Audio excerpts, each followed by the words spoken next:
பழைய மனிதனாகிய ஆதாமும் யாவாலும் செய்த பாவத்தின் நிமித்தம் தேவனுக்கும் மனிதர்களுக்கும் உள்ள உறவு அங்கே துண்டிக்கப்படுகிறது.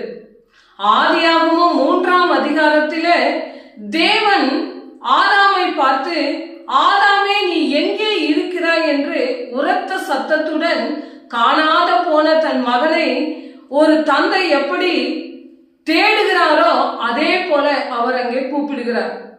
ஆனால் மனிதன் செய்த பாவத்தின் நிமித்தம் தேவன் முகத்தை பார்க்க தைரியம் இல்லாமல் தேவ அன்பை அங்கே மறுதலித்து தன்னை மறைத்துக் கொள்கிறார். அதனால்தான் தேவன் மனிதன் மேல் கொண்ட அளவில்லாத அன்பினாலும் மனிதனுடைய பாவத்திலிருந்து விடுதலை செய்வதற்காகவும் மீண்டும் மனிதனுடன் தேவன் ஒன்று சேர்வதற்காகவும், அதாவது மனிதனுடன் வாசம் செய்வதற்கு பரிசுத்த ரத்தம் தேவையாயிருந்தது. ஆனா இந்த உலகத்திலே யாரிடத்திலுமே பரிசுத்த ரத்தம் இருந்ததில்லை.